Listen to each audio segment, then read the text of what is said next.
오늘도 이사야서 32장에 기록된 이 말씀을 통해서 하나님께서 주시는 은혜를 우리가 함께 나누기를 원합니다.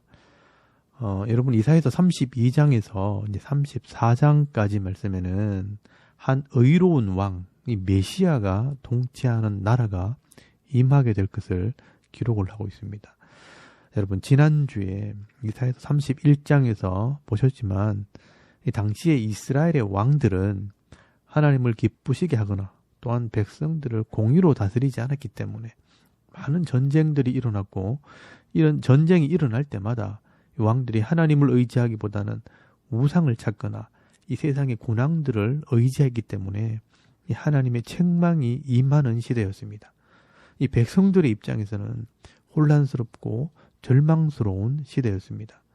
그래서 하나님께서는 이 이사야 선지자를 통해서 지금은 절망적인 상황이지만 먼 미래에 임할 의로운 왕, 이 메시아의 통치를 통해 이런 연약하고 혼란한 나라가 하나님께서 다스리시는 의로운 나라가 될 것을 소망으로 보여주시는 것입니다. 여러분, 당시에 이 미약했던 이 이스라엘을 통해 예수님이 이 땅에 오실 것을 말씀을 하는 겁니다. 여러분, 이것이 바로 하나님의 계획입니다. 그러므로 이 당시에 이스라엘 백성들은 지금 이 땅에서 일어나는 현실을 보면서도 앞으로 임하게 될 이 하나님의 은혜도 볼 수 있는 눈이 필요한 것입니다.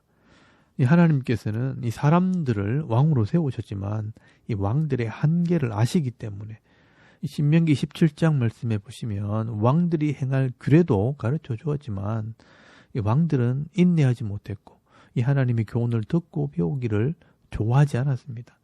그래서 고관들은 방자하게 행하고 이 백성들은 어리석은 길로 가게 된 것입니다. 그런데 이 땅에 이 메시아가 오시게 되면 그 땅을 이 하나님의 말씀으로 공의와 정의로 다스리게 될 것을 약속을 합니다. 여러분, 이사야서 32장 1절 말씀에 보시면 보라, 장차 한 왕이 공의로 통치할 것이요 방백들이 정의로 다스릴 것이며 라고 말씀을 합니다. 여러분이 구약시대에서 이 공의와 정의라는 말은 이 하나님의 율법을 상징합니다.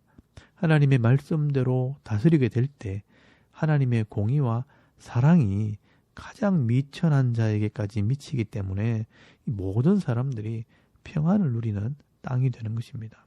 여러분, 이 하나님의 율법의 핵심은 내 인격과 성품을 다해 하나님을 사랑하고 내 이웃을 내 자신처럼 사랑하는 법입니다. 이 율법을 따라 살 때 모든 사람들이 존중 여김을 받게 되고요.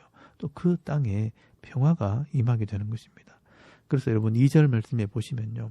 이 공의와 정의로 다스리는 그 왕이 광풍에 피할 곳이 되고 폭우를 가려주기도 하고 또 마른 땅에 냇물이 되고 곤비한 땅에 바위 그늘이 된다라고 말씀을 하고 있는 것입니다. 여러분 3절 말씀에 보시면요. 볼 것을 보게 하고 들을 것을 듣게 하게 되면 사람들이 바른 지식을 가지고 옳고 그름을 분별하게 된다라고 말씀을 합니다. 그래서 여러분 4절 말씀에 조급한 마음이 지식을 깨닫고 어눌한 혀가 민첩하게 말하게 될 것이라 라고 말씀을 합니다. 여러분 바른 지식과 바른 이 말씀을 통해 무엇이 옳고 그른지를 구별하게 되면 이 하나님의 말씀대로 순종하는 사람들이 되고요. 또 이 하나님의 은혜를 누리는 자가 되는 것입니다. 여러분 이 하나님 말씀을 통한 바른 지식이 없다면 결국 어리석은 자들이 존귀한 자리에 서게 되고요. 또 우둔한 자들이 존귀한 자라고 설치게 되는 것입니다. 여러분 6절에서 7절까지 말씀해 보시면요. 하나님을 알지 못하는 이 시대가 이 하나님을 알지 못하는 세대가 바로 이런 세대라는 것을 말씀을 하고 있습니다. 이는 어리석은 자는 어리석은 것을 말하며 그 마음에 불의를 품어 간사를 행하며 패역한 말로 여호와를 거스르며 줄인 자의 속을 비게 하며 목마른 자에게 마실 것을 없어지게 함이며 악한 자는 그 그릇이 악하여 악한 계획을 세워 거짓말로 가련한 자를 멸하며 가난한 자가 말을 바르게 할지라도 그리함이거니와 라고 말씀을 합니다. 여러분 이 모습을 오늘의 우리 교회의 모습으로도 적용할 수 있습니다. 교회에 아무리 많은 성도들이 있어도요, 이 하나님 말씀을 바로 배우지 못하고 깨닫지 못하게 되면 하나님의 법으로 섬기는 것이 아니라 자기 욕심과 이 세상에서 배운 법을 따라 이 교회를 섬기게 되는 것입니다. 그래서 그 마음에 불의를 품어 간사를 행하며 폐역한 말로 여호와를 거스르게 됩니다. 그리고 줄인 자를 더 줄이게 하고 목마른 자를 더 목마르게 합니다. 여러분, 오늘날 이 교회를 보면요, 날마다 은혜를 구하고 성령을 구하고 복을 달라고 기도는 하지만 진짜 그 은혜와 복을 누리는 성도는요, 많지 않습니다. 왜 이 하나님의 은혜와 복을 누리지 못하느냐? 이유는요, 이 하나님 말씀대로 살지 않기 때문입니다.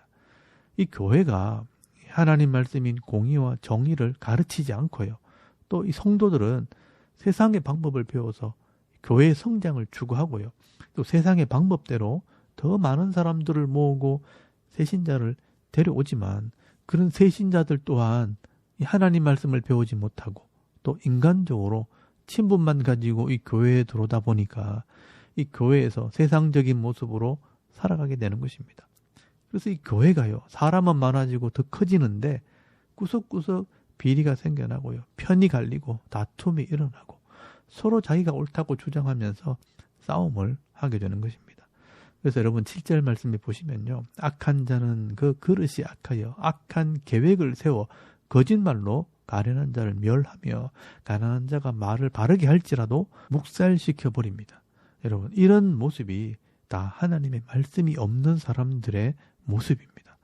그래서 여러분 9절에서 14절까지 말씀해 보시면 이런 자들이 당하게 될 심판에 대해서 말씀을 하고 있습니다.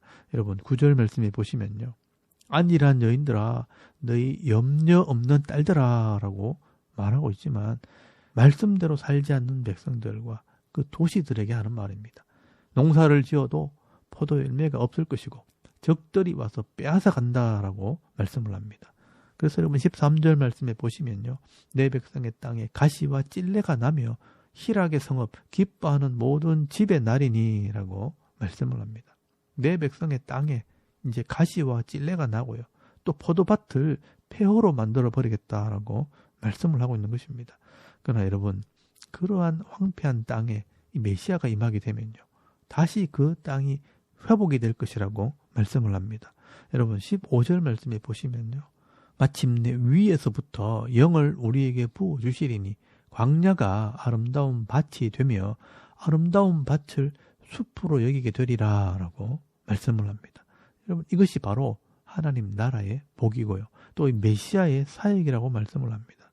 여러분 16절 말씀에 보시면 그때의 정의가 광야에 거하며 공의가 아름다운 밭에 거하리니 공의의 열매는 화평이요 공의의 결과는 영원한 평안과 안전이라 라고 말씀을 합니다. 여러분, 이 메시아의 사역은요, 그 땅에 공의와 정의를 행하는 것입니다. 그러면 그 땅에 하나님의 은혜와 사랑이 임하게 되고요, 그 백성들은 화평과 평안을 누리게 되는 것입니다. 여러분, 예수님께서 이 땅에 오셔서 사역하신 것은 하나님의 말씀, 이 율법을 가르치는 사역을 하는 것입니다.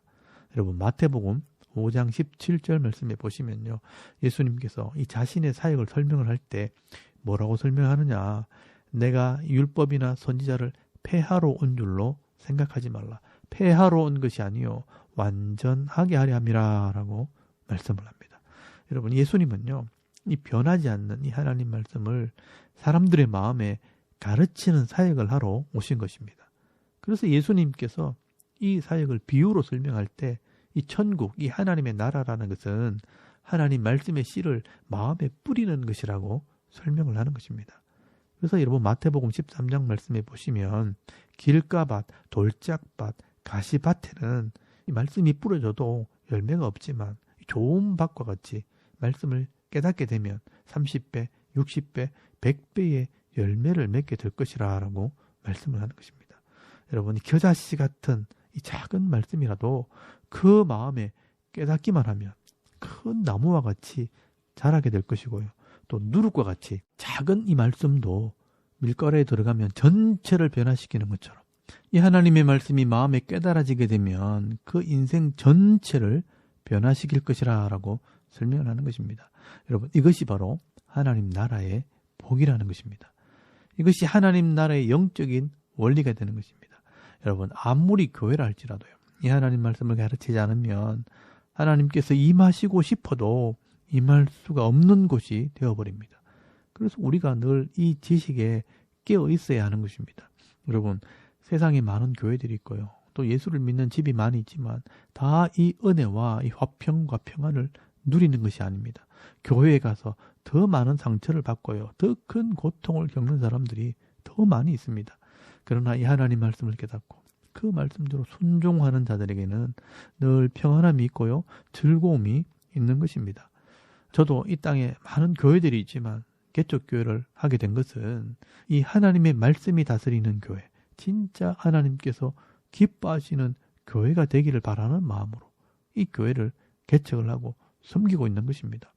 감사하게도 많지는 않지만 그래도 이 하나님 말씀을 바로 배워서 말씀대로 살려고 애를 쓸 때 가정이 회복되고 이 가족들이 화목하게 되어지고 또 각자의 삶의 의미를 찾아가는 것을 보면서 바른 신앙생활을 하는 것이요, 복이라는 것을 체험하게 됩니다. 여러분, 오늘 18절 말씀에도 보시면 내 백성이 화평한 집과 안전한 거처와 조용히 쉬는 곳에 있으려니와 그 숲은 우박에 상하고 성읍은 파괴되리라. 모든 물가에 씨를 뿌리고 소와 나귀를 그리로 모는 너희는 복이 있느니라 라고 말씀을 합니다. 여러분, 세상에는 우박으로 상하고 파괴함이 있어도 하나님의 백성이 공의와 정의로 살게 되면 하나님께서 안전하게 하시고 그리로 들어오는 자마다 복을 받게 하실 것이라 라고 약속을 하고 있습니다.